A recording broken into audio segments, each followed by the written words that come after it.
Good morning, everyone. I'd like to introduce myself. I'm Michaela Jury. I'm the board manager for the Essex Safeguarding Adult Board, and I'd like to welcome you all in joining us for today's webinar on transitional safeguarding. We're delighted to welcome Dez Holmes, our presenter for this event. Dez is a director at Research in Practice and brings with her a wealth of expertise in transitional safeguarding, and we're confident that today's session will offer valuable insights for everyone. Before we begin, I'd just like to cover a few housekeeping points. Slido will be used throughout the webinar to gather your thoughts and feedback. The QR code should be in the screen or should shortly be showing on your screen, and we will also add a link in the QA section for the chat. If you'd prefer, you can also go direct to the Slido page via slido.com and enter the code 2117418 to gain further access. You'll shortly see a set of pre-event questions on your screen. We will then revisit these at the end of the session to capture your reflections. Des will also be using Slido as part of her presentation, so please do keep your phones handy to participate. Today's session is being recorded and we'll share the link with everyone once the event concludes. We are also encouraging you to share any of your comments or questions throughout the webinar via the QA chat function. We'll do our best to address them during the session, but any unanswered questions will be undertaken after the event and shared with all participants. So now I'm pleased to hand over to Dez Holmes to begin today's webinar.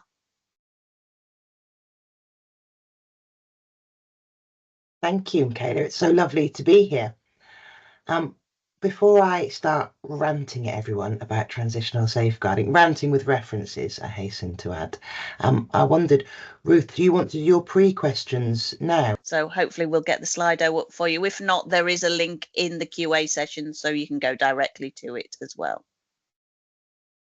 And we're not checking on these, are we, Michaela? It's not named. You and I don't go in there and go, God, I can't believe James only gave himself a 2. You know, none of that goes on. It's just your chance to explore what you're learning during the session and whether it's boosting your kind of knowledge and skills and confidence.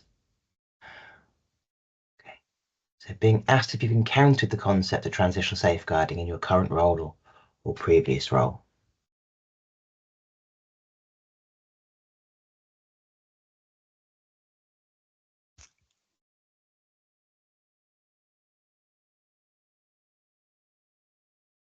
One of the things that I find when I'm doing this work is that quite often, and don't be disheartened folks, quite often people's sort of self-assessment scores go down the more they learn about the concept. It's a bit like, you know, if you want to take an assessment with a person or with a family, that sometimes the more you know, you might see more risk initially. And I think that's kind of part of learning. So don't be disheartened if you get to the end of the session and think, oh, I actually know a bit, I feel a bit less confident than I did at the start. That's usually a sign of learning something meaningful, realizing the complexity of an issue. Really helpful for me to see this. Thank you, folks. So,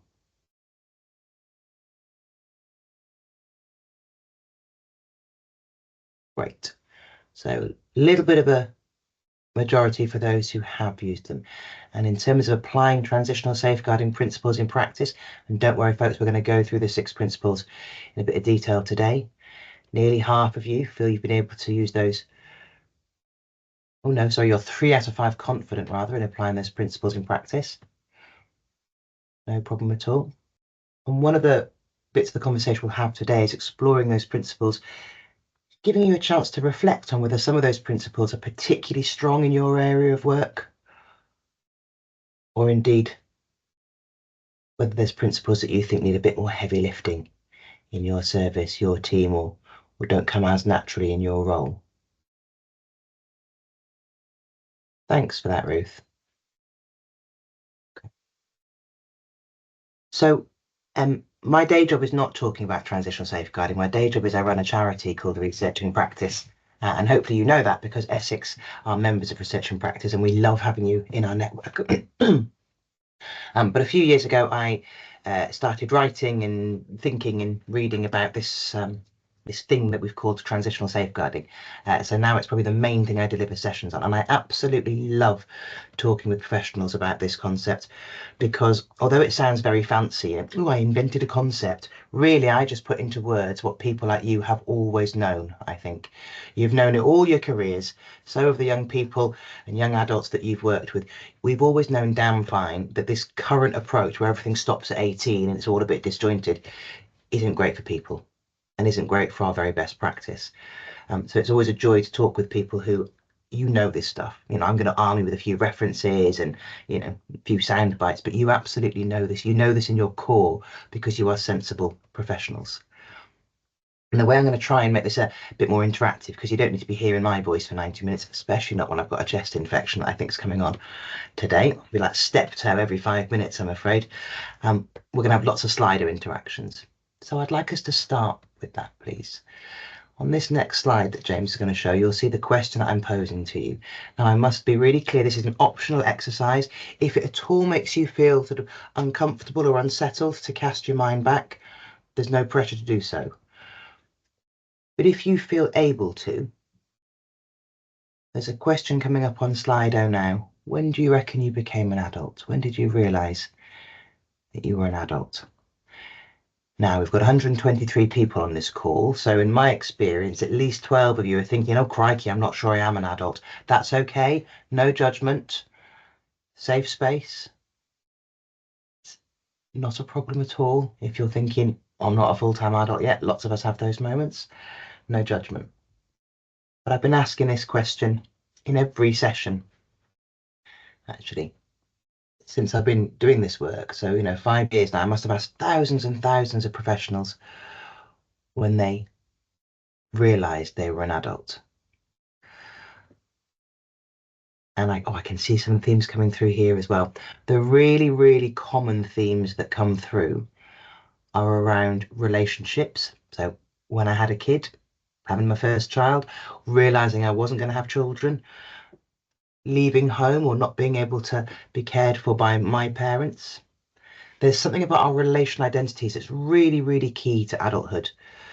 Some young people become adults far earlier than the law recognises them, perhaps often because they are caring for those who would ordinarily be in a caring role for them.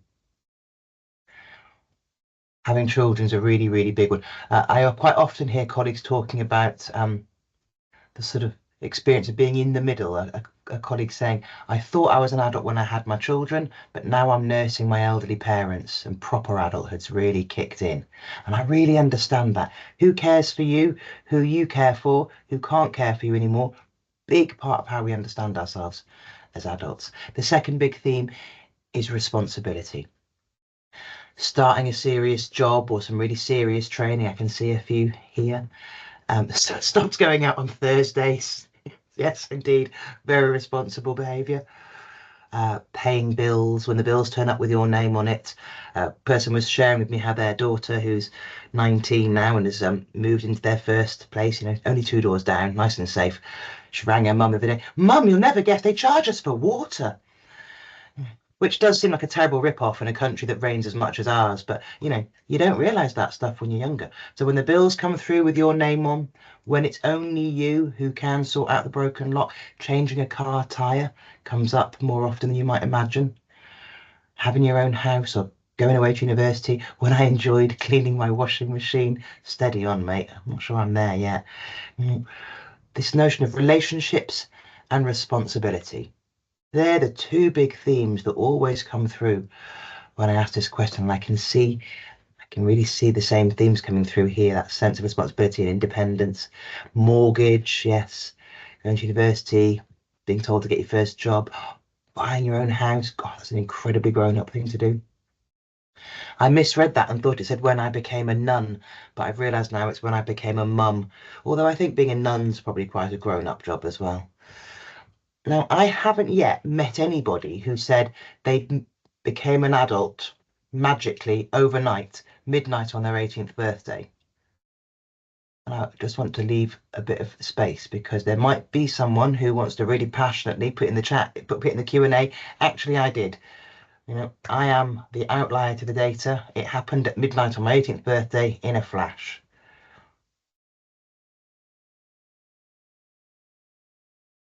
haven't met that person yet.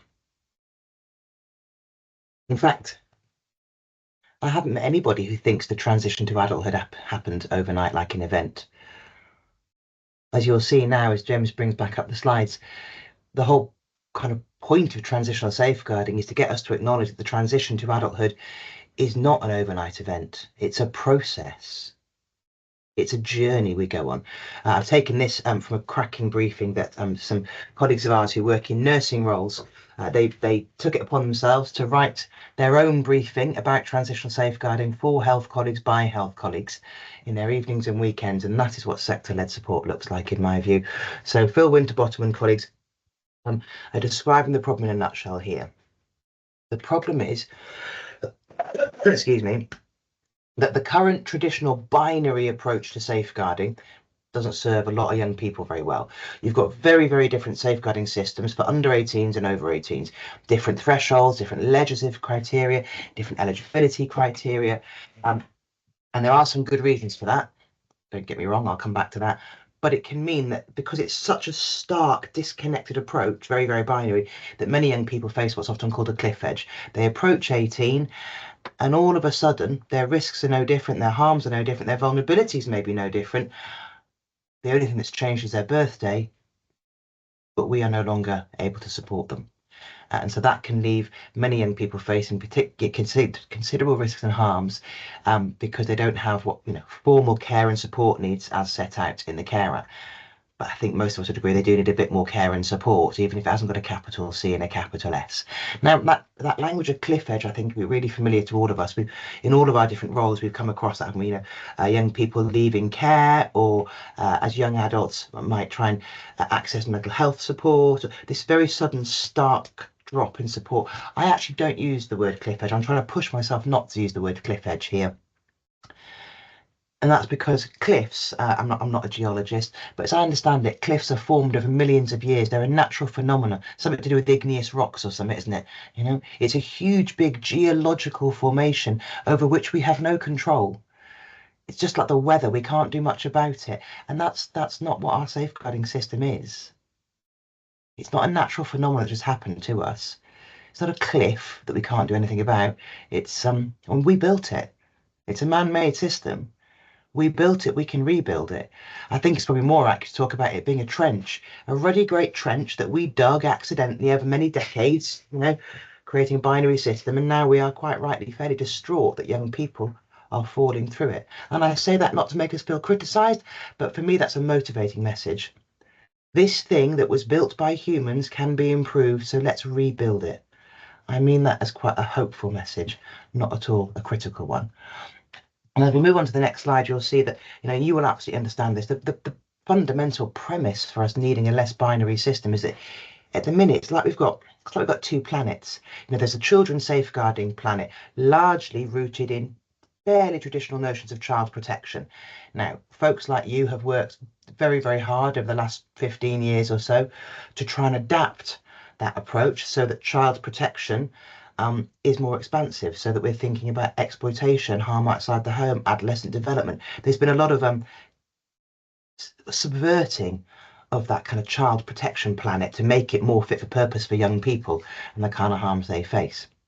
We've got the adult safeguarding planet, which in England is very, very tightly connected to the Making Safeguarding Personal agenda, an approach to safeguarding which is very intentionally person-centered and personalized and rights-based, and we're absolutely trying to wrap ourselves around the adult who needs support. There's nothing wrong with either planet. People like you work your socks off on both these planets. The trouble is those planets don't connect up. And in fact, sometimes it feels like they're moving even further apart.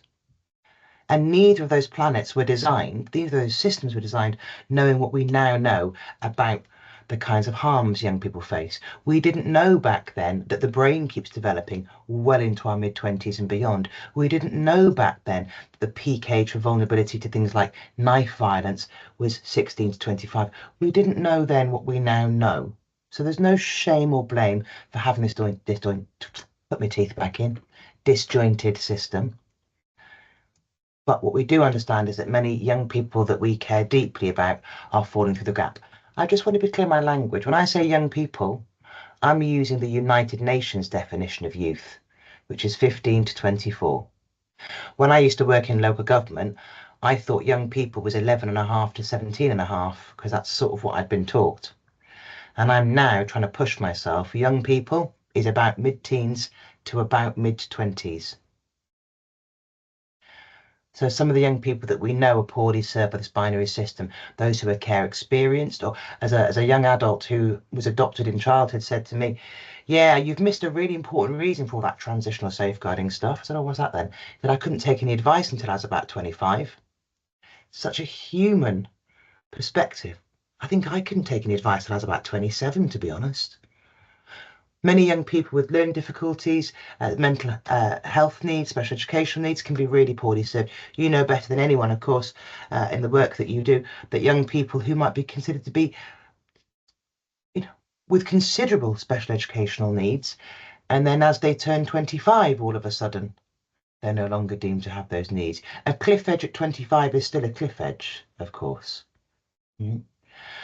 I heard a director of children's services describing to me many years ago, I'm not so worried about my young people who've got a learning disability, because at least there's some infrastructure probably for them. It's the ones who've only got only got a learning difficulty, the ones who don't meet the bar. And I really understand that. I think for colleagues working in the children's sector, there can be real frustration because the bar's too high in adults. I think it's a lot more nuanced than that, actually. I think the bar for statutory intervention should be very high in adult life.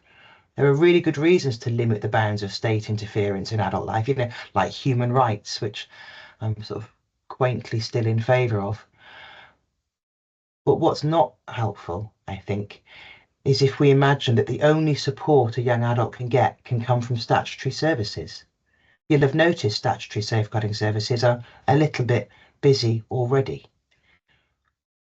Young people who are affected by harm outside the home, very often those involved in the youth justice system, again, very, very poorly served by this binary notion of safeguarding. To give you a really stark example, if you work with young people through the youth justice system and you talk about safeguarding, we mean the safety risks facing that young person who's got themselves in trouble with the law.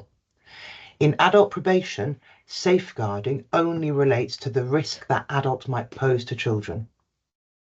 So that 19, 20, 21, 22-year-old being supported by probation, facing considerable risks themselves, that can often go unrecognised because we only understand safeguarding as about the person on probation presenting risk. So a really stark example of how everything falls away and we conceptualise safeguarding completely differently around an 18th birthday.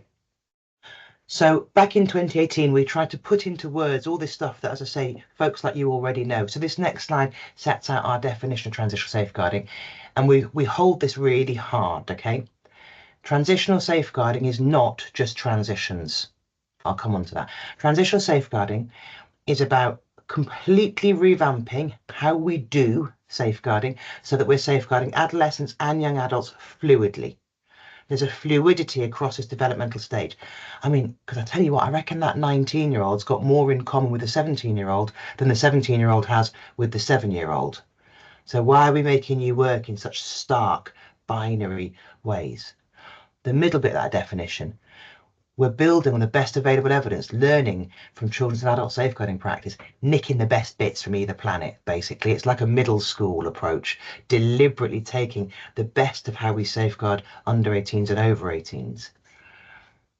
And that last line really matters. Transitional safeguarding isn't just about protecting young people, which is crucial. It's also about preparing them for a healthy, happy, safe, fulfilling and fun adult life. So this is not about infantilizing young adults. I want to be really clear on that. A system that protects you but does not prepare you, I would say, is not a very safe system. So transitional safeguarding is a concept for whole system change. There are 6 principles I'll come on to. It might be useful in some local areas I work with. They find it helpful to just get their heads around. Transitional safeguarding is like really good early help for grown-ups. Good early help is multi-agency by design. It's community-based. It's person-centered. It exists because it's the right thing for people, not just to reduce demand, to use that slightly horrible expression. So transitional safeguarding might be useful in Essex to think about it as really good early help for your young adults. And remember, when I say young people, I'm talking mid-teens up to mid-20s at least. Now, I said I'd explain what transitional safeguarding is not, and this next slide does that. Transitional safeguarding is not a set of prescribed activities. We're not trying to dictate what you do in what size font on a Tuesday afternoon. I don't sell you a workbook at the end of this. There's no license you have to buy to roll out transitional safeguarding. Tell you what, I'd have a fancier kitchen than I do now if I'd followed that approach. You know, transitional safeguarding is a set of principles that local areas around the country are using in their context, because Essex is different to Ealing. Wandsworth is different to Wigan, is different to Weymouth. Local context matters, and we trust local areas and partnerships to use this knowledge in the way that works best for your citizens. Transitional safeguarding is not just transitions. In fact, to be really frank, the language transitions, over time in our sector, we've started to use it as if the only people who make a transition to adulthood are disabled people. The transitions team only work with SEND. What? What about all the other kids who are going to make a transition to adulthood? What do they need? It's not just service transfer. Sometimes in our sector, you might hear people using language like transitions, and what they really mean is they're trying to smooth the transfer between a service for children to a service for adults. You know, whether that's CAMS to adult mental health or children's social care to adult social care. That's really important work, that smoothing of the service transfer. But most young people will not transfer into an adult service. Many, many young people will not have care and support needs because it's quite a high bar for formally defined care and support needs. And you will appreciate, of course, that adult safeguarding isn't just you're over 18 and we're worried about you, which is give or take the threshold for under 18s. I know they write it a lot longer than that, don't they? It's about 58 pages or something. But basically, you're under 18 and we're worried about you. We can do something. If you're over 18, there's like a 3-point test. At risk of abuse or neglect, has formally defined care and support needs, like maybe you use a wheelchair to live your life, or quite significant mental health needs, or a physical disability or a learning disability. And thirdly, you can't protect yourself from the abuse and neglect because of your care and support needs. That's a much higher bar. So most young people will not be eligible, or there won't be a duty around safeguarding because they don't meet that bar. So service transfer is just one tiny bit of the picture. Transitional safeguarding is not an intervention. I hate the word intervention anyway. Who wants an intervention? God, what language. Imagine, so, do you want an intervention? Do you want an intervention, Michaela? I'll pop the big light on. Yeah, no, I want a bit of help, support, friendship, companionship, allyship. I don't love the word intervention. It's also not a service. You don't want to be making your own little special standalone transitional safeguarding service. It'll just make another silo, won't it? That service will have to have its own eligibility criteria, referral criteria, and assessment criteria. Before you know it, you've made another silo. And the whole point of transitional safeguarding, early help for grown-ups, is that we defragment those silos. When we did that, we did a piece of work for the Department of Health a couple of years ago. It's called Bridging the Gap, and it particularly focuses in on transitional safeguarding and adult social work and adult safeguarding. Some of you might really like it. And in that, we were able to use this quote. I was very grateful to the Department of Health that this was something they endorsed. Transitional safeguarding is about activity that often falls outside traditional notions of transitions, which, as I say, is often like service transfer for very specific groups, but also outside of traditional notions of safeguarding. Because the word safeguarding, like transitions, over time, it's become a sort of a word used through the lens of eligibility, not wider human experience. And I'll come back to that. On this next slide now, I'm only going to romp through this because I think you absolutely understand this already. Why do we need transitional safeguarding? This current binary approach where bluntly we walk away from people on their 18th birthday when the people who want to hurt them stick around, or when their mental health needs have clearly not been addressed, or their wider vulnerabilities, it bears really significant human cost, of course. It also bears pretty significant economic cost. It's not a terrific way to spend our public money. I'll talk a little bit about that later. This second bullet point is so obvious, isn't it, folks? The harm doesn't stop at 18. The trauma and the impacts of harm don't stop at 18. The brain doesn't stop developing at 18.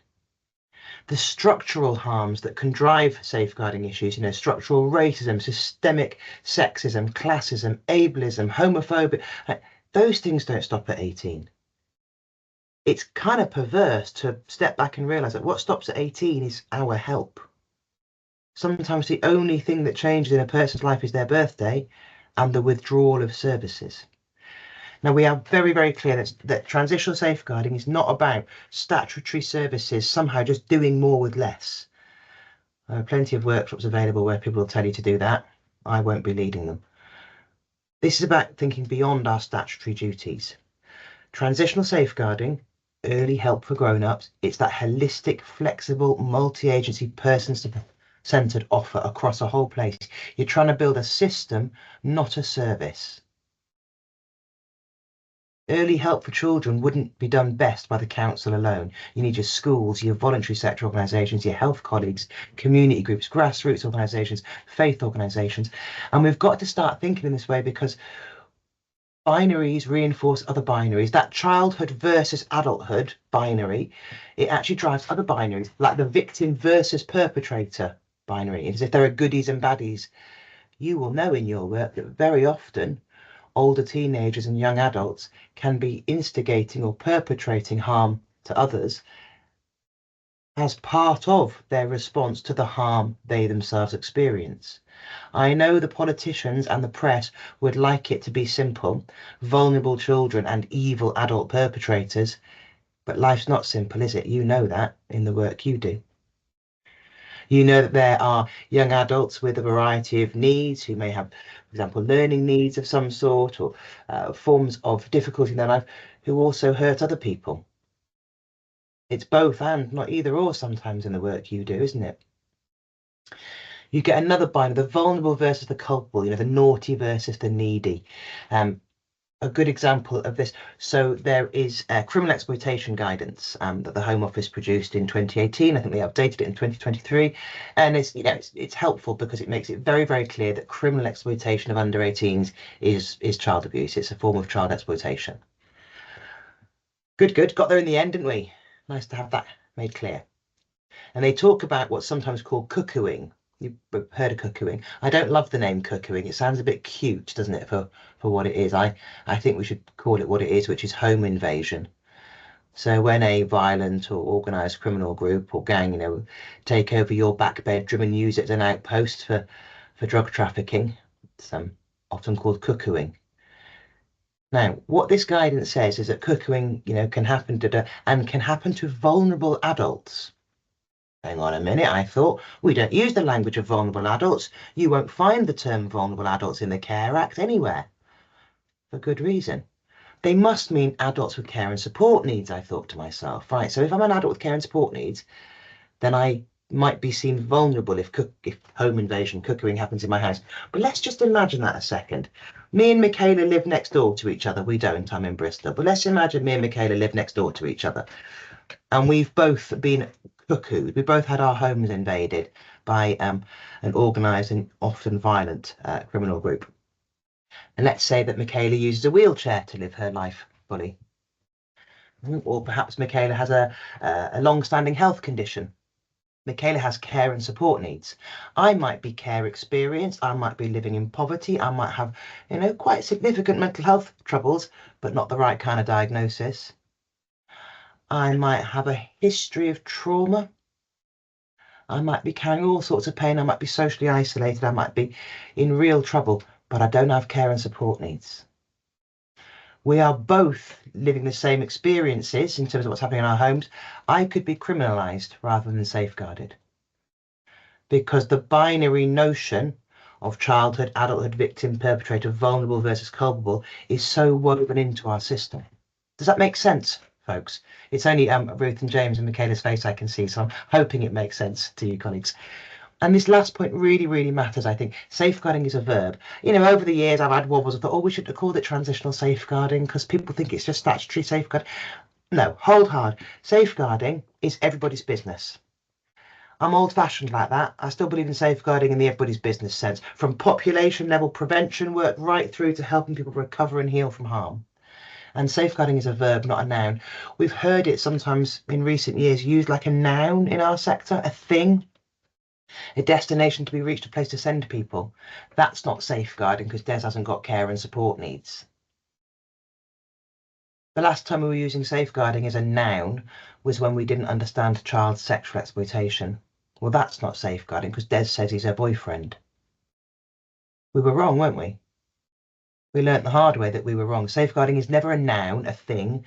Safeguarding is always a verb, a doing word, a collective act that we undertake with our partners, with our communities, when our citizens' safety is undermined. And that's, I think, what we need to hold really, really hard to.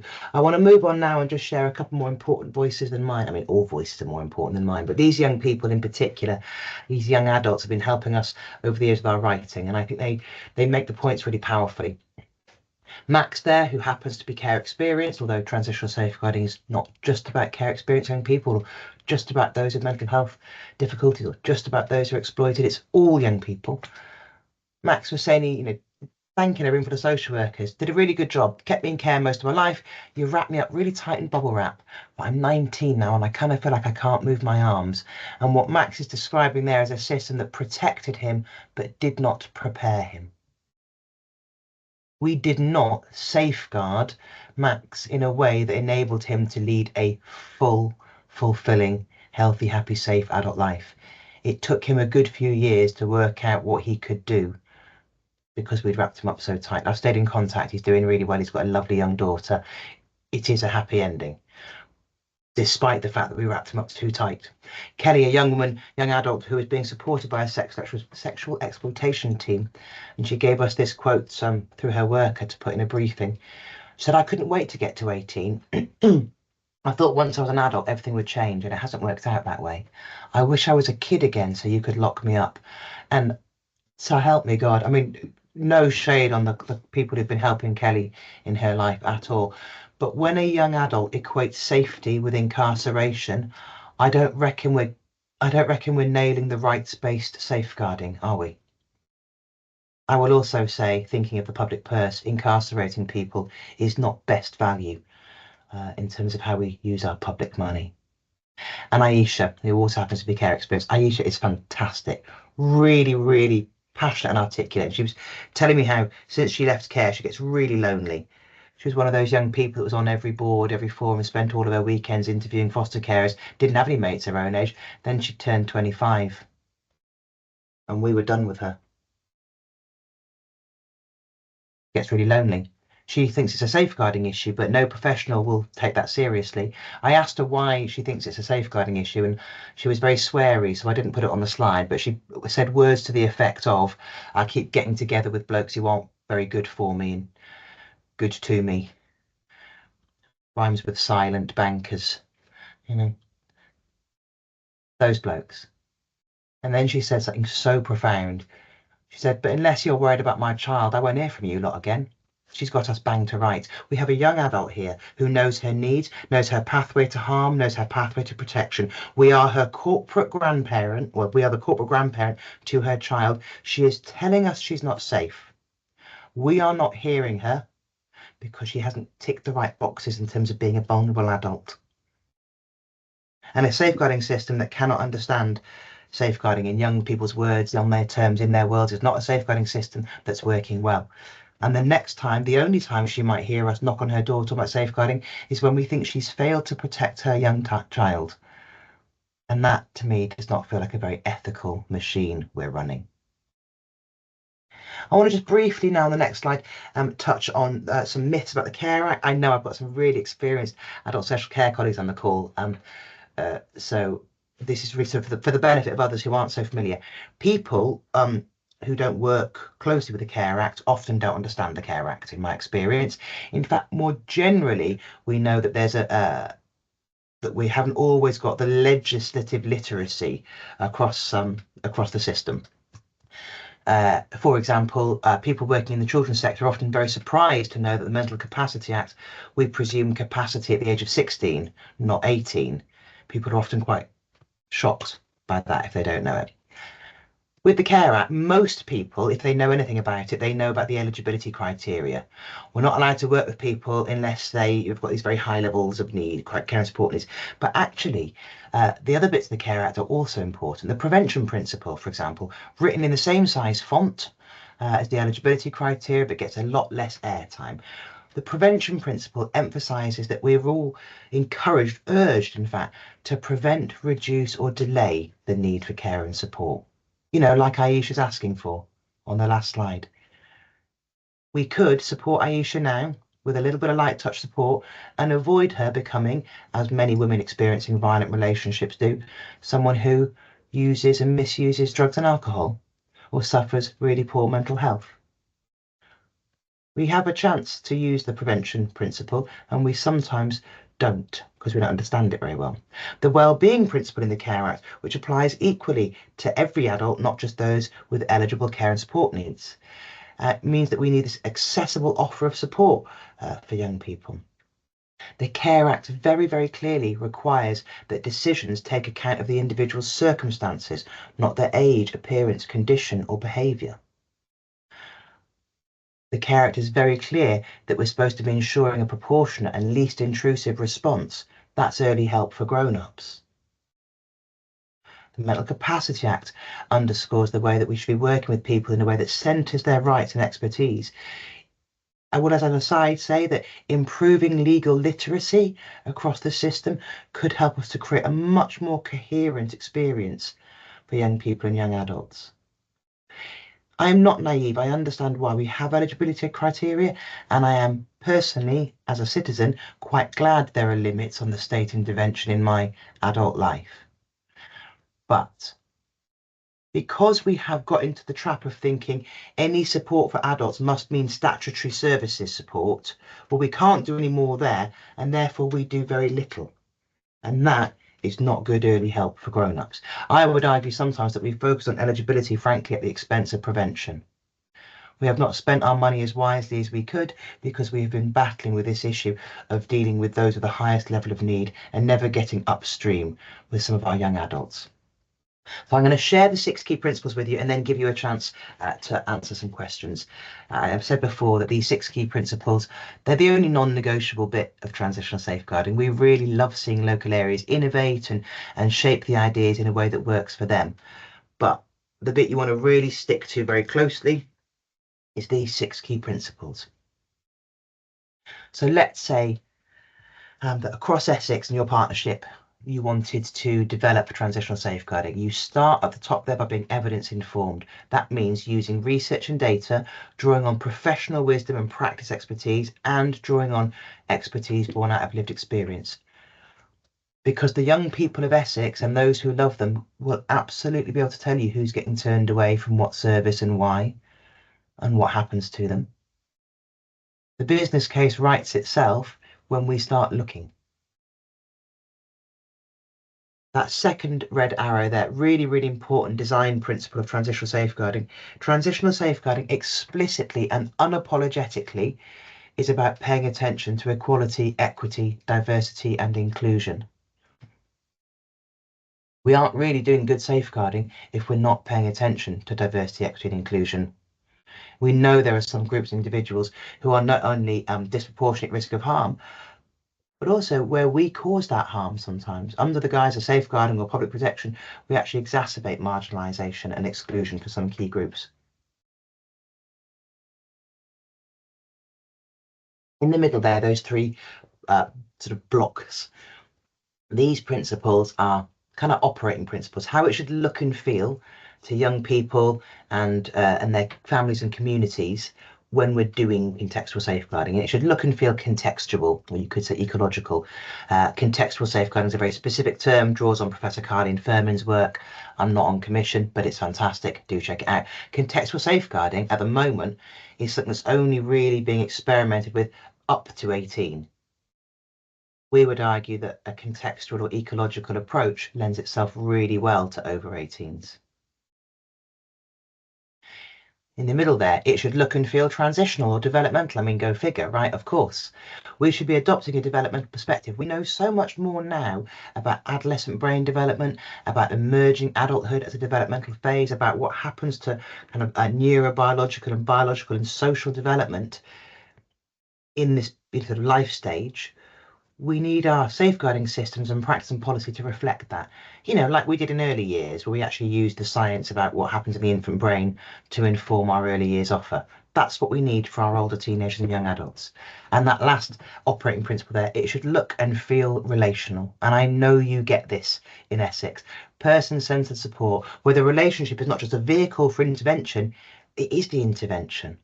Where we're always building capacity with a person, making sure that when we stop being involved in their life, we've left a legacy, not a big gap because they needed us so much. And all of that means we're going to be really trauma attuned. I don't mean filling in an ACEs checklist, incidentally. I mean proper trauma attuned practice. And the sixth key principle along the bottom there, the way you design any transitional safeguarding activity and the way it feels if you are working with me has got to be participative. As much voice and choice and power and agency as you can possibly pack in. Some of the very, very best qualities of effective safeguarding of adults is that rights-based, person-centered, empowering approach. Drawing some of that into our work with under 18s would be phenomenal. Some of the best work happening with under 18s in terms of their safety is that really trauma-informed, whole family or contextual safeguarding approach, drawing that into our work with adults. We have what we need, we just need to pop it in a blender. We need to create something which is more aligned. So those 6 key principles, they're the really, really key aspects to hold on to in any transitional safeguarding development. So we'd like to ask you a question. I know there's loads of brilliant work in Essex because I'm lucky enough that I get to sort of do bits and pieces with you, and you're massive as well. So every time I come, I find a new thing out about Essex. We've got those 6 key principles there in those bullet points. What do you reckon you've already got going on in Essex? Might be something within the council, might be a team or a service, might be something that's happening in your health activity or justice partners, voluntary and community sector, might be a particular innovation you've just started, might be a really small thing or a really significant thing. But looking at those 6 key principles, what have you got to build on? What have you got to build on to make transitional safeguarding a reality?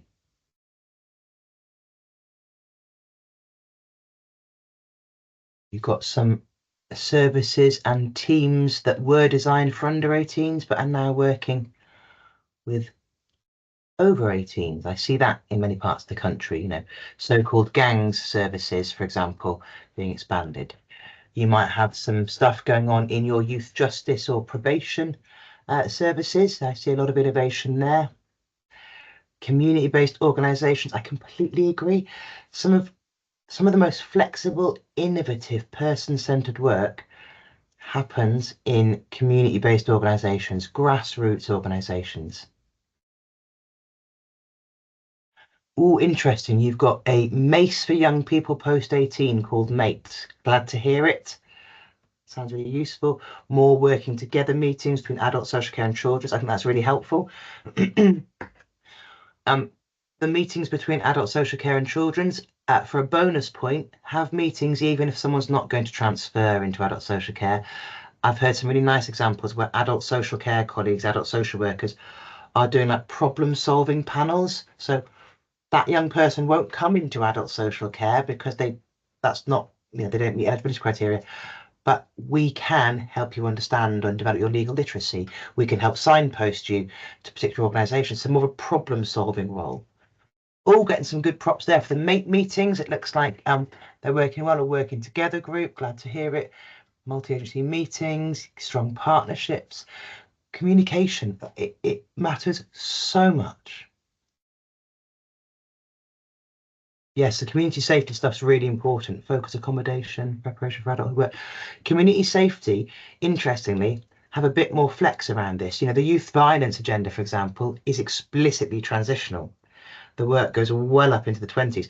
I've done a lovely bit of work with the London Borough where they have used their violence reduction agenda and a particular sort of panel and service they have for young people. They've used that as their vehicle for transitional safeguarding because it was a bit hard, social care, a bit stuck, and it's hard, isn't it? But community safety is meant to be working transitionally. That's your vehicle.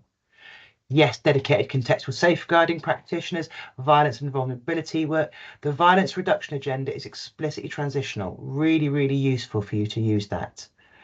Great to see so many references to your working together meetings, yes, gangs and vulnerability team. Advocacy service. You've got loads of good stuff to build on. Loads of good stuff to build on. I want to again return to the notion of community organisations and voluntary sector partners. Sometimes we overlook just how significant their contribution is here. Staying close model, lovely. Okay. Yes, vulnerable adult service, I see that. I was doing a workshop before COVID, this was, with a bunch of local authorities and their partners. And towards the end of the day, I think a director of children's services said something like, well, we've got this brilliant service that supports people with poor mental health and harm in the community, I think, for under 18s, but they don't work with over 18s. At which point the chief exec of this little local charity stood up and went, yes, we do, but you don't fund it, so we don't tell you about it. And I reckon that is happening up and down the breadth of our country. Creative, flexible, person-centred work, often by micro enterprises, grassroots organisations. So for statutory partners, especially big chunky councils like Essex, what's the enabling support you can provide? Does a little flexibility in commissioning unlock a world of support and resource? Good early help for grown-ups will not be done by the council alone. It will not be done by statutory partners alone. Care leavers still being open to children's community services. Yes, wellbeing services. This is great, colleagues. Thank you for sharing the things you've got to build on. I knew you'd have loads of stuff in Essex. I'm completely biased about Essex, I have to say. So I want to romp us through another few slides now. I want to just drill into practice. I'm really, really clear. I hope that transitional safeguarding is not a practice model. It's not a workbook. In fact, practitioners are key to this, but practitioners can only do what they can do in the current system. We need senior managers and strategic leaders to be taking, I guess, taking the lead on changing the system itself. Practitioners can't decide what the referral criteria is for a service, or whether a local SAB is going to undertake thematic reviews, or whether in fact a whole local area might apply some discretionary care and support needs. That's not what practitioners can do. But I do want to focus a little bit on what practitioners can do on these next couple of slides. Hold this Venn diagram in your minds. What we are aiming for is where young people are active partners in their own safeguarding, but not responsible for their own harm. So if you are working with young people, mid-teens to mid-20s, that's the sweet spot you're aiming for. Too often in our work with young adults, we've been so driven by eligibility, we have actually walked away and left them in situations that are very, very harmful. You've only got to look at some of the safeguarding adult reviews for young adults to see that happening. Too often, I would say equally in our work with under 18s, we have not made them partners. We have either blamed them for harm caused by others, puts herself at risk, makes bad decisions, or we've kind of cosseted them and not given them any voice and choice. They're not active partners in their own safeguarding. I think it's very interesting, for example, that when you look at the 6 principles of adult safeguarding, the word partnership doesn't just mean multi-agency partnership, it means in partnership with the person. Very different to how we think about it in children's safeguarding. So you want this both and Venn diagram to really guide your practice. And on this next slide, I feel a bit embarrassed because it's a really basic infographic from a book, this transitional safeguarding book that I wrote with Christine Cocker and Adi Cooper. If I was a consultant, that would look so much more beautiful in 3D, wouldn't it? It's just a set of lines, but I hope it makes sense. When you think about your practice, there's like an axis along the bottom there, low participation to high participation. That's the degree of voice and choice and agency and power you enable a person that you're working with. and protection, of course. Are you really paying attention to their protection and safeguarding needs from low to high?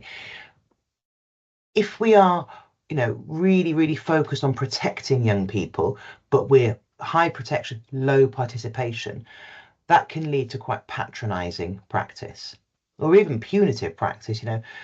Young people aged 17 locked up for their own good, but of course they turn 18 and they come back to Essex, don't they? Because they've got capacity. There's no need to have them incarcerated. What's that for? We can see sometimes safeguarding practice which gives young people so little sense of voice and choice that sometimes it doesn't feel much different to the abuse. That's a really hard message to hear. If you read the work of people like Camille Warrington, Jenny Pierce, Helen Beckett and others, quite often victim survivors of exploitation will talk about feeling coerced and controlled by the professionals who went in to help them. If you're all about protection, but you're forgetting participation, that's what sometimes can happen. Equally, if you're all about participation, but not paying attention to protection, you leave people in precarious situations. I think about some young women I worked with 1,000 years ago when I had a real job. If I had simply been led by their voices and treated them as the experts in their own lives, I would have left them in so-called relationships with 30-odd-year-old men. You've got to balance protection and participation. Young people's rights and entitlements to be heard, to influence, drawing on all of that really, really embedded, making safeguarding personal approach for adults, and a bit more of that for our teenagers, our older teenagers. When you're kind of balancing high protection, high participation, that we would argue is when you get your really purposeful practice, the very best of your practice. And as I say, I know Essex is a place where there is lots of really, really excellent practice. I want to come now to a few things that help in other local areas make the change.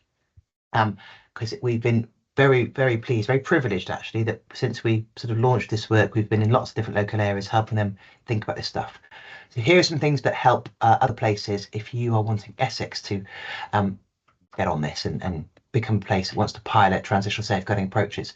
You've got to have that really clear, credible, explicit local leadership. Your gaffers have got to get this. It's no good having loads of professionals and practitioners who are passionate.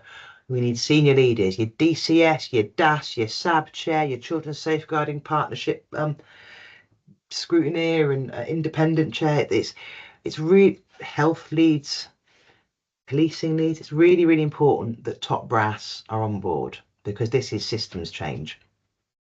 Local areas that are really kind of expansive and inclusive. So they talk about the partnership. They don't just mean statutory partners. They mean their voluntary sector, their education colleagues, their adult education colleagues, local businesses. They're really expansive in how they think about the partnership. And in fact, in some places I visit, they talk about their community as part of the partnership. And I think that's a really, really good indicator that a place is ready for this kind of innovation.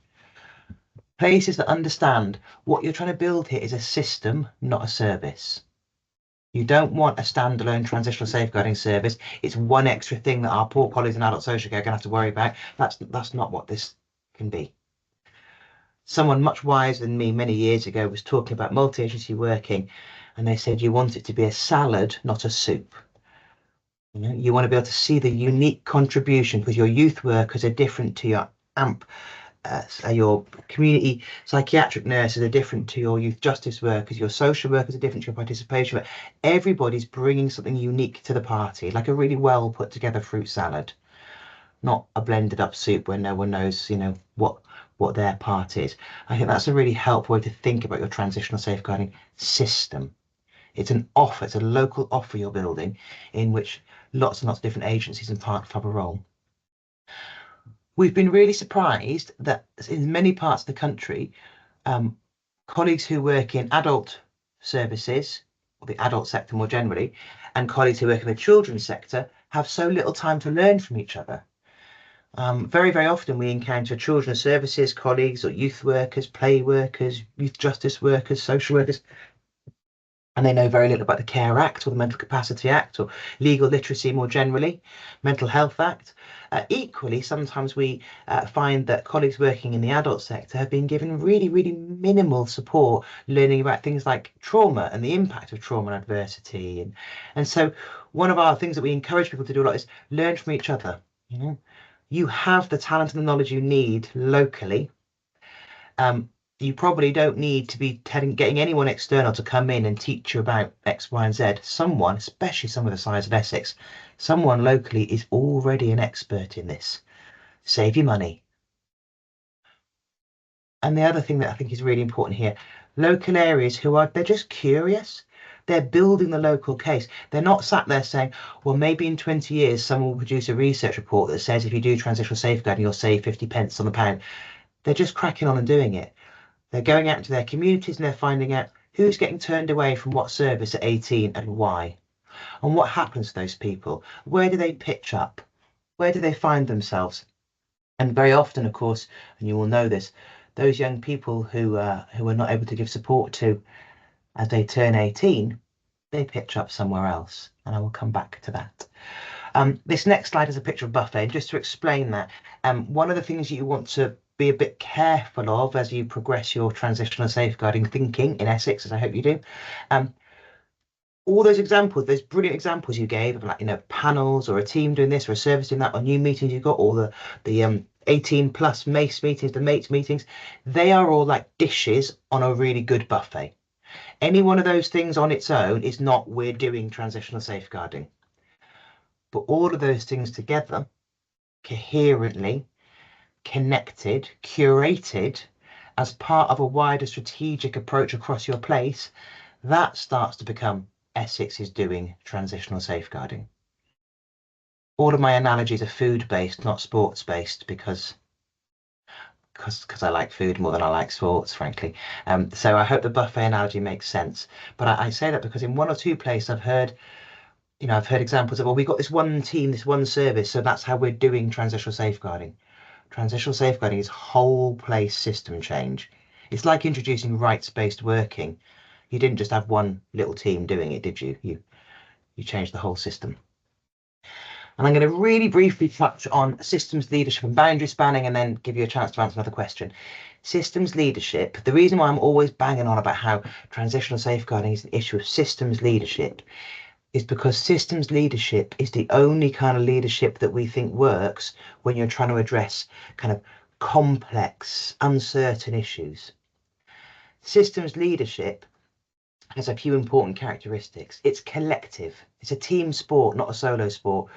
Transitional safeguarding very, very clearly is a team sport. It's a multi-agency endeavour in which statutory partners have a really, really important role to play, but it's truly collective. It's not a solo sport. Secondly, systems leadership is about participatory leadership.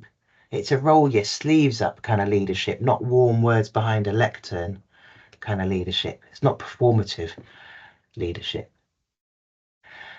And by definition, systems leadership is when all of us are pulling together at different places in our systems, trying to create a common goal. And that means that systems leadership is boundary spanning. And boundary spanning is an incredibly important concept in our sector, and we don't talk about it enough, I think. This next slide, this gives a bit of attention to the concept of boundary spanning. Boundary spanning is the act of reaching across borders or margins of sections, deliberately trying to create interconnections and interdependencies in relationships.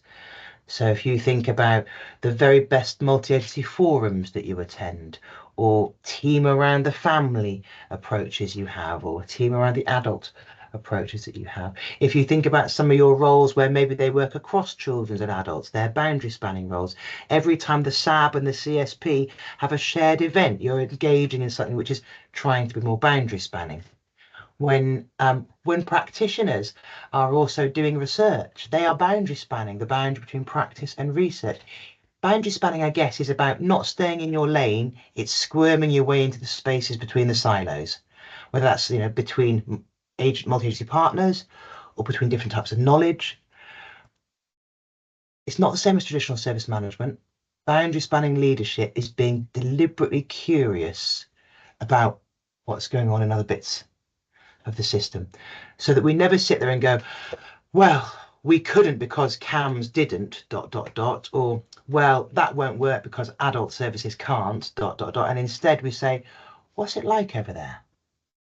What's a different approach that might work? What can I do differently that might make a new way of working possible?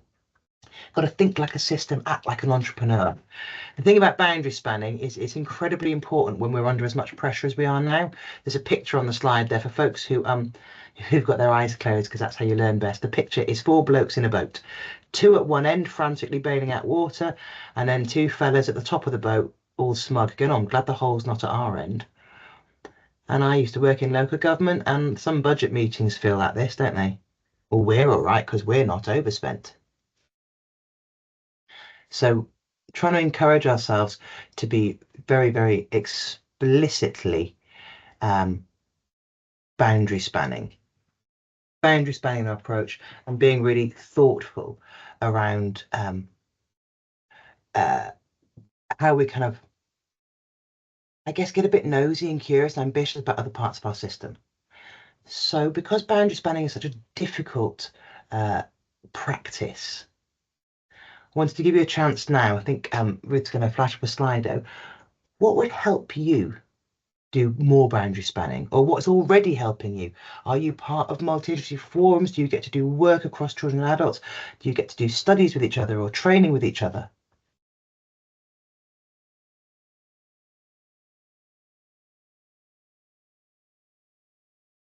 What would help you do more boundary spanning? So some examples I've heard around the country: dedicated transitions roles or transitional roles. I'm aware, of course, that for some groups, and particularly for some young people, the notion of transition is associated with gender transition. I think we have to just be relaxed about that. So many words have multiple meanings, as long as we are always really, really clear that we're talking about the transitions in terms of age and stage and life course for people. But again, I don't really care what you call it. I don't care if you call it early help for grown-ups, or making growing up great again, or whatever matters to you. I'm not hung up on the words. It's the principles that really, really matter here. I can see a good dozen of you are reflecting on what would help more boundary spanning. Shared roles, co-funded roles, having a bit more time. Yeah, one of the examples I've seen in a local area was they were trying to create some job shadowing, so people, children social workers and adult social workers, or other professionals, not just social workers, could just spend a little bit of time shadowing each other and understanding each other. Networking conferences, although it's excruciating, of course, for introverts. Yes, that recognition that third sector and voluntary sector partners are key. Couldn't agree more. So important. More conversations, multi-agency work environments. Yes, yes, yes, yes, yes. Lots and lots of stuff around joint work here. I'm really interested as well that colleagues are talking about conversations, not necessarily meetings. One of the things that we find in other local areas that we're working with is that multi-agency working has become lots of meetings. So you turn up to talk about tasks. And it can be quite hard to have that relational working with each other. Meetings are important, but maybe if the first 5 minutes of a meeting felt a little more sociable, or if there were more informal conversations, or meeting up for less formal issues, that can be really important. And some professionals have shared with us that making space for the relational working between agencies is fundamental to their ability to work relationally with the young people they serve. Yes, shadowing. Yep. Some toolkits can help. I know in some local areas, something that's really helped enable more boundary spanning behaviours was having the Children's Safeguarding Partnership and Safeguarding Adult Board have transitional safeguarding as a shared priority. So there was that strategic tie-in, and that then gave them opportunities to have some shared events and shared learning and so on and so forth. One of the things that really helps boundary spanning is liking each other. I know that might sound obvious.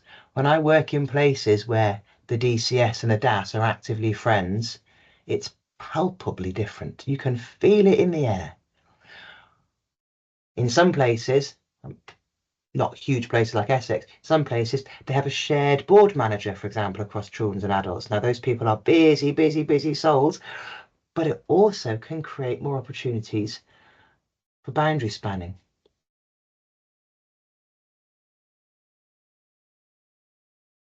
I'm hearing again some really impassioned calls for respecting and recognising what the community and voluntary sector do. Yes. Using things like children care forums.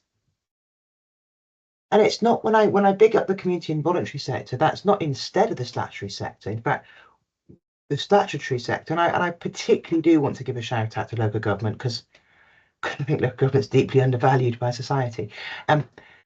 But the leadership role is one of convening and facilitation and problem solving and supporting with the managing of risk.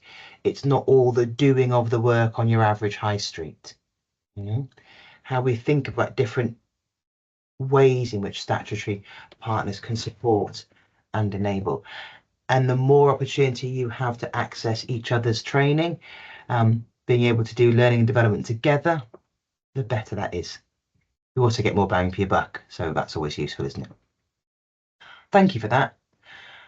As I romp towards the close now, I just want to share a few myths and misconceptions you might come up against. Hopefully not so much these days and probably not so much in Essex because you're a sensible bunch. But I do occasionally hear this stuff as I, go around the country. Well, if an adult doesn't want any safeguarding support, we can't do anything. Right, let's just be sensible here. We don't just walk away. There's a really useful myth-busting guide on the LGA website about myth-busting around making safeguarding personal.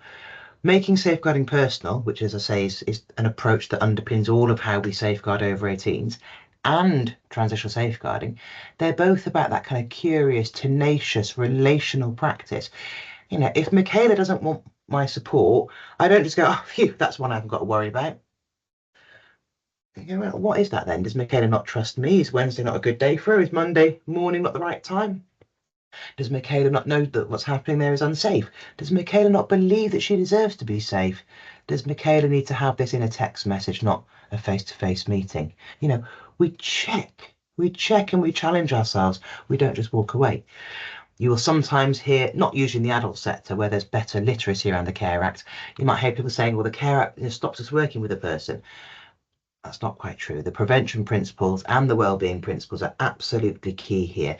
And again, say it with me, colleagues, not all support to be safe is statutory safeguarding with a capital S. There are many, many things that other agencies, including non-statutory partners, of course, do to help us be safe and feel safe as adults. I often hear, certainly in previous years, you'd hear people say things like, well, we can't do any safeguarding of over 18s if they won't consent. Now, quite apart from the fact that it's an awful lot more nuanced than that, isn't it? We should be really clear. Having capacity, being deemed to be able to exercise capacity, doesn't mean consenting to abuse. That bridging the gap resource I mentioned before is very helpfully clear on this. Very often we work with people negotiating consent through that tenacious relational practice. But I also want to challenge another myth here.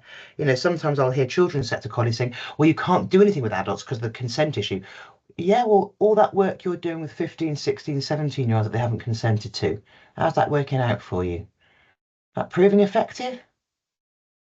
Because I don't know many 16-year-olds who do as they're told with that rationale. We need to stop kidding ourselves that we can do too under 18-year-olds and we can't do anything with over 18-year-olds. That's a myth that we can bust together. You might occasionally hear a bit of, oh, we're already doing transitional safeguarding. You ain't. Nope. You're doing great, good service transfer. You might be doing great pathway planning. All very, very important work, but still wholly rooted in the idea of eligibility.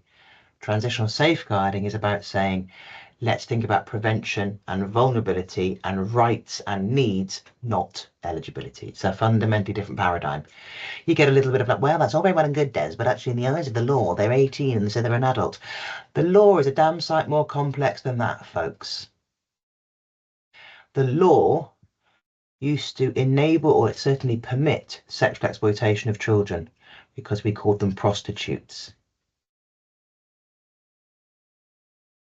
The law didn't see marital rape as a crime until 1992 in our country. The law has, and actually policy and legislation more generally, have all sorts of idiosyncrasies in there. We can send you to war at the age of 17 if we get one of your parents' signatures, but you can't watch the full cut of Terminator 3 until you're 18 in case the guns scare you. You can engage in sexual acts at 16 as long as it's consensual and there isn't an alarming age gap, but you can't watch those same acts on film until you are 18. You can't vote until you're 18 at the moment, but you've been paying VAT since you could hold a 10p piece, so taxation without representation, much. We have a really mixed up idea of young people's freedoms, protections and rights and responsibilities, and the law isn't the problem here. There are some bits of the law we'd tweak, but most we wouldn't. And the other thing that you might occasionally hear is, this all sounds terrific, but we can't afford to do anything different. Well, honestly, folks, we can't afford not to. If you have a look at this next slide now, I'll briefly touch on money. We're not naive, are we? We know that the public and voluntary sector have, well, I will say, are facing an indefensible funding context.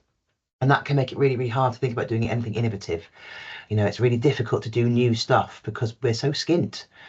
But let's be clear, this current binary approach where we walk away from people at 18 is really bad value for money. Never mind the moral argument, let's just focus on the money argument for a minute. We know that when we invest in preventative work or recovery-oriented work, that can promote people's safety and well-being. That can be really important in avoiding the cost of later intervention. I'll just remind us again, the Care Act asks us to ensure the most proportionate and least intrusive intervention. The more expensive an intervention, the later an intervention, the more intrusive it is. What's good for the public purse is usually better for human rights as well. We've got evidence from this country and elsewhere that when we don't help young people recover from harm and trauma, for example, those problems can persist. Mental health would be a really good example actually here.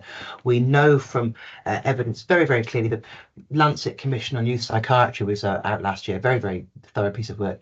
Peak onset age for mental health is 15.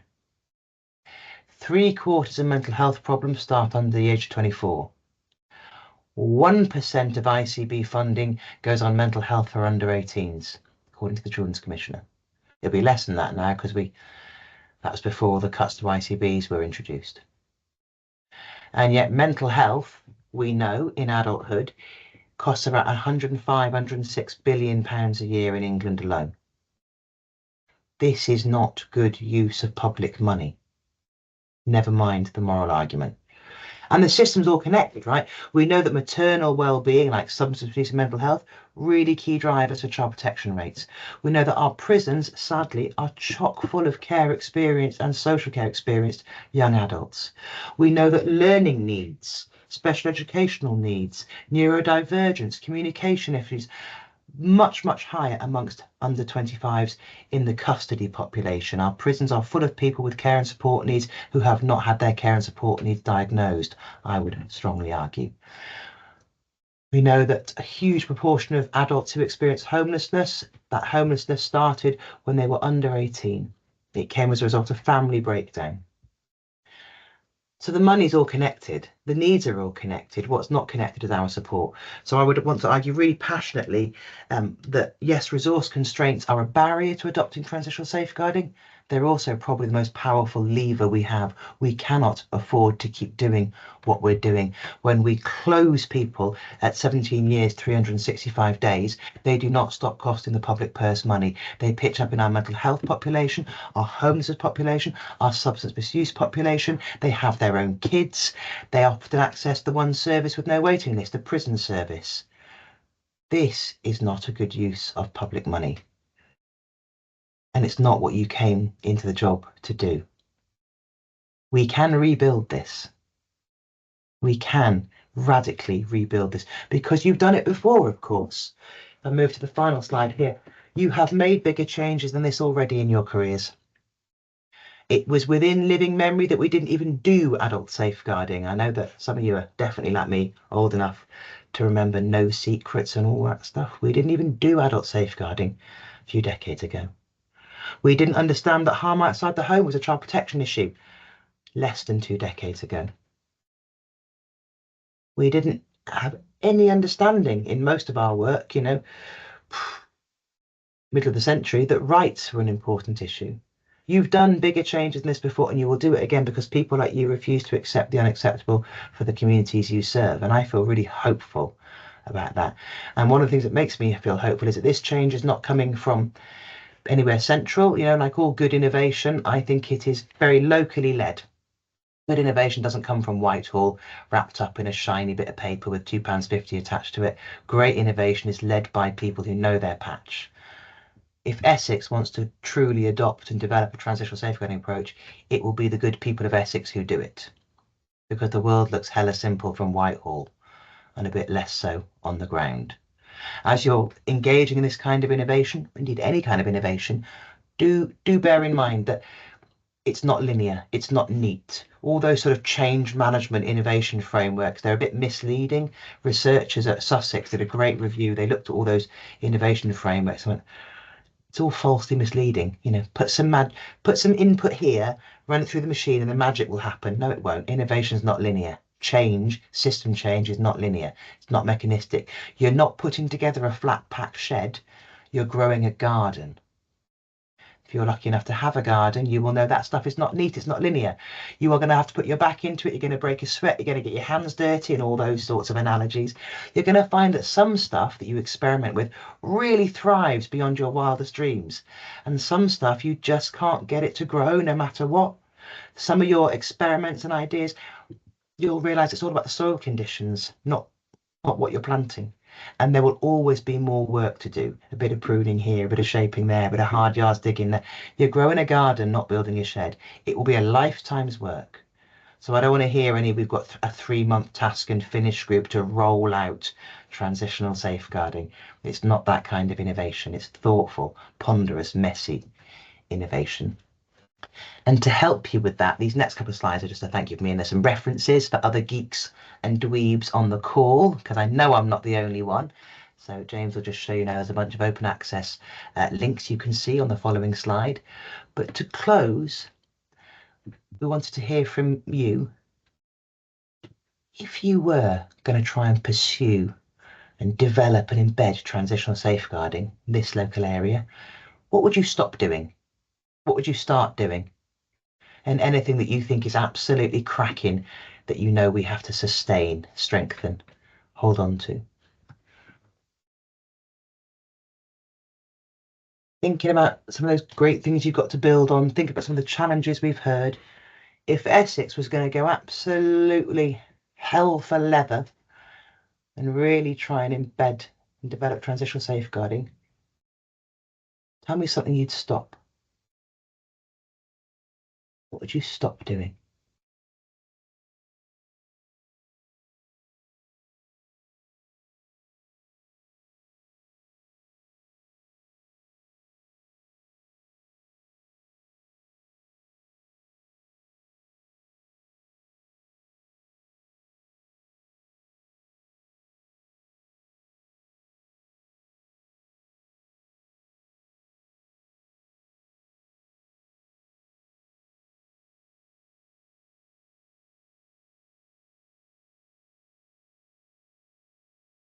Yeah.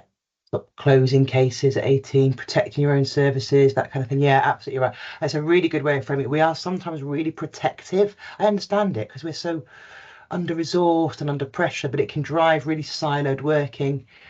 I think very rigid criteria in commissioning services is a very good observation. Statutory agencies are brilliant at a lot of stuff, but nimble, not so much. You can probably get some much more agile innovation through your commission services much quicker if the commissioning frameworks offer a little bit more flex and grace. thinking in isolation, focusing on the prevention principle. Lovely stuff. Thank you, folks. What would you start doing then? Any key things that you think are really important to start with?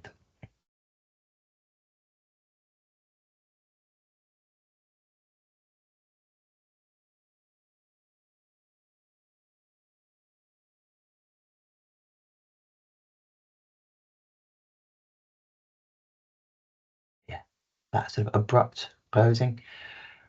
I think the culture change really matters. It's really easy, isn't it, sometimes in our sector to focus on all the hard system stuff, protocols and pathways and funding arrangements. And we sometimes forget that it's the soft stuff, culture and ethos and emotion and values and practice norms. Yes, the professional curiosity. Really glad to see this, that they're listening to young people and those who care about them. In some local areas, one of the first steps they're taking is learning from young people. What support would you need after 18? What do you wish had been in place for you? You know, asking their 29-year-olds, what did you need at 19? Finding out who's getting turned away. And any really important things to sustain. I love that you've confirmed that transitional safeguarding will be a shared priority for ESAB and for the Essex Safeguarding Adults Board and Children's Safeguarding Board. Definitely need to sustain that. Yes, yeah. Sustain your engagement with the theory, but come at it so you're making it more of an action, moving from that abstract. Yeah, an all-age system can help. Doesn't mean you want some big soup, you know, there needs to be a bit of specificity in it, but all-age exploitation protocols, I know many local areas are experimenting with. Yeah, creating space, you know, things like learning circles and slightly less formal opportunities for colleagues and partners and multi-agencies to come together. There's something I think very joyful in transitional safeguarding because everybody's got something to bring to the table. There is no one better than our best adult social workers to help us think about person-centered working. No one better than our very best children's social workers to help us think about young person-centered or trauma-aware approaches. Everybody has got something to offer. Thank you, folks. I just wanted to get a quick sense from you of what you would do if you were leading this agenda. And of course you are leading this agenda. This work, this concept sounds so grand, doesn't it? Invented a concept. This concept will only be a reality because people like you understand it and are passionate about it. And like all important change, it doesn't get rolled out like turf. You know, I hate that language. It's much more like a movement, like activism. If you think about some of the really big changes that have happened in our society over the years, it was activism. That came long before any policy change. So I invite you in an appropriately politically neutral way to release your inner activist. This is a movement, not a project. And I really hope that Essex can continue its efforts and indeed redouble its efforts here because you are a national leader. As a local area, as local partnerships, you have considerable clout and kudos across the sector. And I think that many organisations will be really keen to learn from you and learn with you as you embark on this. And it is happening, folks. I genuinely believe that within our lifetime, we will look back, you know, and these new youth workers or yacht workers or mental health nurses or social workers with their bright eyes, they'll be looking up at me as I'm a crone and being like, really? What, you just used to stop all that stuff because they turned 18? Yes, child. Did you not know about the brain development? Yes. No, we knew about the brain development stuff. Well, why did you do it? We won't be able to explain it. It'll be like saying we have this incredible materials and support and resources and teams in place, but you could only access it if you were a Gemini or a Capricorn. Yeah, we were really into birthdays. Don't know why. It will be that perverse. I absolutely believe that, folks. I'm going to stop ranting at you. Thank you very much indeed for having me. Thank you for your engagement in the chat. I hope I've responded to a few bits that came in the Q&A. It's always a real pleasure to spend time with Essex colleagues, so thank you so much for having me. And thank you, Des, for coming and providing this webinar for us. It was a really insightful and informative session. I know my understanding for transitional safeguarding has been expanded, as I'm sure it has for all the attendees today. I'd also like to extend my thanks to everybody who has attended today. Your engagement and participation has been invaluable and really enriched the session. So before we wrap up, I have one final request in relation to Slido. We'd really appreciate your feedback on the session, and the link should be appearing on the screen as we speak. So if you could just complete that one. And again, I'd just like to say thank you for attending, and hopefully we'll be in touch with the recording and the slides as soon as possible. Thank you.